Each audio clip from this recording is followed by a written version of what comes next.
हरे कृष्णा। कार्तिक मास की शुक्ल पक्ष की एकादशी से प्रारंभ होता है 5 दिनों का विशेष व्रत जो पूर्णिमा को संपन्न होता है। कुरु राज्य के सर्वशक्तिशाली योद्धा महाराज शांतनु और गंगा देवी के पुत्र तथा भगवान कृष्ण के श्रेष्ठ भक्त भीष्मदेव के स्मरण में इस व्रत को भीष्म पंचक कहा जाता है। भीष्मदेव की अनन्य भक्ति से प्रसन्न होकर भगवान कृष्ण ने घोषित किया था कि जो व्यक्ति कार्तिक के इन अंतिम दिनों में निर्धारित तपस्या एवं उपासना का पालन करते हैं उन्हें वे स्वयं शुद्ध भक्ति प्रदान करते हैं। भीष्मदेव का जीवन प्रामाणिक निपुणता, त्याग और तपस्या का उच्चतम उदाहरण है। महाभारत में वर्णन आता है कि भीष्मदेव ने राज्य सिंहासन पर उनका यथोचित अधिकार का त्याग कर नैष्ठिक ब्रह्मचारी का भीषण व्रत किया।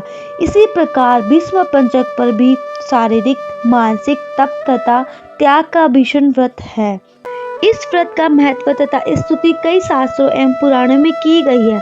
अगर कोई व्यक्ति चतुर्मास के व्रत का पालन नहीं कर सके तो उसे कार्तिक मास के व्रत का वैसा ही लाभ प्राप्त होगा, किंतु कार्तिक मास का किसी कारणवश वह व्रत पूरा नहीं कर सके तो उसे इसी माह के अंतिम 5 दिन यानी कि भीष्म पंचक व्रत का पालन करने से उतना ही लाभ प्राप्त होगा और उसे श्री विष्णु के चरणों का आश्रय प्राप्त होगा। हरि भक्ति विलास में वर्णन आता है कि अगर कोई व्यक्ति सक्षम हो तो उसे भगवान की प्रसन्नता के लिए भीष्म पंचक पर कुछ खाद्य पदार्थों का उपवास का पालन करना होता है। भगवान ने उन भाग्यशाली आत्माओं को शुद्ध प्रेम देने के लिए सहमति दी है जो इन 5 दिनों में उपवास, इंद्रिय संयम, शास्त्र अध्ययन, श्रवण, जप, कीर्तन और भगवान के श्री विग्रह की वह पूजा करता है। अगर कोई व्यक्ति यह व्रत करता है तो ऐसा समझा जाता है कि उसने अन्य सारे व्रत कर लिए हैं। शास्त्रों के अनुसार इस व्रत में व्यक्ति आध्यात्मिक पद पर उन्नति प्राप्त कर सकता है तथा भगवान कृष्ण को प्रसन्न करता है। यह व्रत बहुत ही लाभदायी, महत्वपूर्ण तथा महिमावान है। यह व्रत हर दोष एवं पाप से मुक्ति कराता है। इन 5 दिनों में कुछ लोग अन्न का त्याग कर केवल फलाहारी लेते हैं तो वहीं कुछ लोग विशेष भोज्य पदार्थों से परहेज करते हैं।